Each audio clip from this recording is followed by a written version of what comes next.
The clock showed 10:47 p.m. when Clara Benson, he finished organizing the last shelf. Roadside market, it was already empty, except for the constant hum of the freezers and the sweet smell of stale coffee lingering in the air. She adjusted her blouse, fluorescent green, tired but happy to finally finish work. Outside, the wind carried the distant sound of a highway and the intermittent glow of passing headlights. It was an ordinary night. Or so it seemed. The sound of the bell above the door broke the silence. 3 men entered at once, laughing too loudly for that hour. The first, Troy, he was wearing a worn leather jacket and a smile that suggested he didn't know what kindness was. Behind him came Dean and Luke. Both of them already smelled strongly of alcohol. Clara swallowed hard. "Sorry, we're closing," he said, trying to sound firm. Troy laughed, leaning over the counter. "Relax, sweetie. We just want to talk." The tension in the air was almost palpable. Luke started rummaging through the products on the shelf, knocking over bags of chips, while Dean lit a cigarette right under the sign of "Smoking Prohibited." "You need to leave now," she insisted, trying to back away.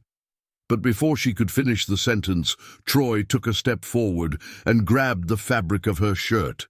The sound of feature it echoed like a silent gunshot in the air. Fear froze Clara's body. She tried to break free, but he pulled her even closer, his hot alcoholic breath hitting her face. "Look, the color suits you," he mocked, tugging at the collar of her torn fluorescent green shirt. The others laughed. Dean slammed his fist on the counter, amused by her despair. Clara felt her heart race. No one was around. The phone was too far away. It was then, at the end of the corridor, that they heard a dry noise, a deep, metallic sound, like the heavy footsteps of someone wearing boots. The laughter stopped.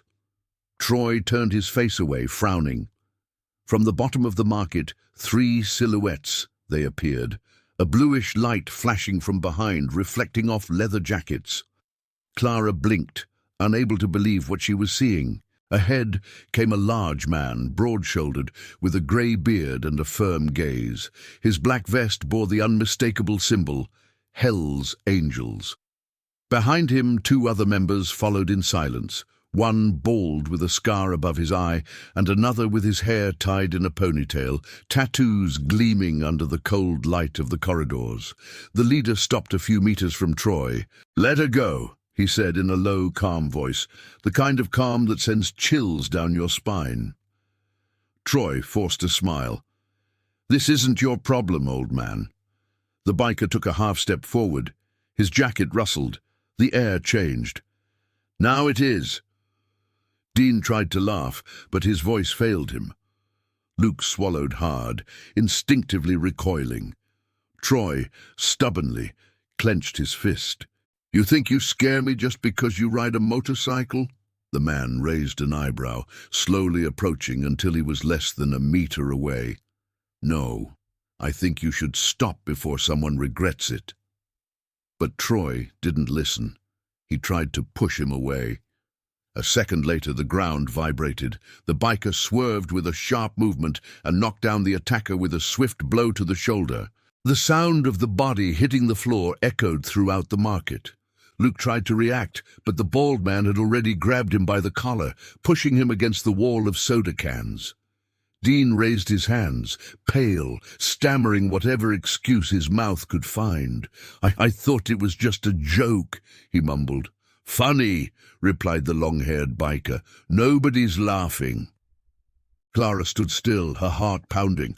Her torn blouse trembled between her fingers. The leader turned to her, his voice now gentle, almost protective. "Are you all right, miss?" She nodded slowly, tears welling up. "Yes, I think so." He reached out his hand, helping her to compose herself. "Take a deep breath. Everything's all right now." The 3 men, defeated and frightened, stumbled toward the exit. Before they left, the leader said firmly, "Come back here and you won't walk away."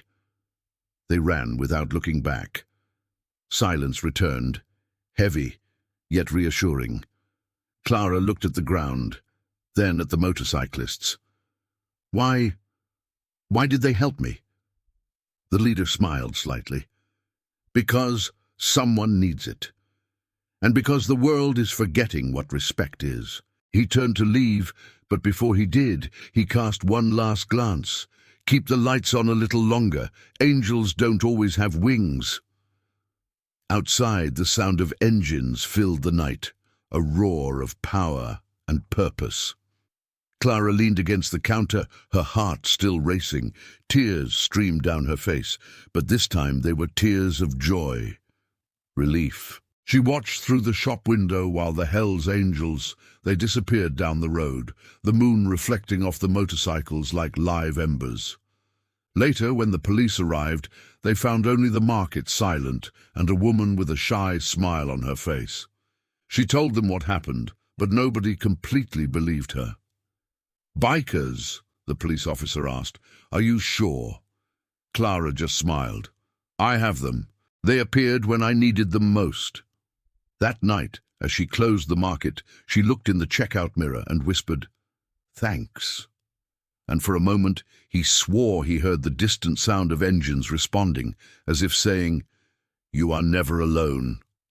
If this story moved you, remember, kindness still exists, even in the most unexpected forms.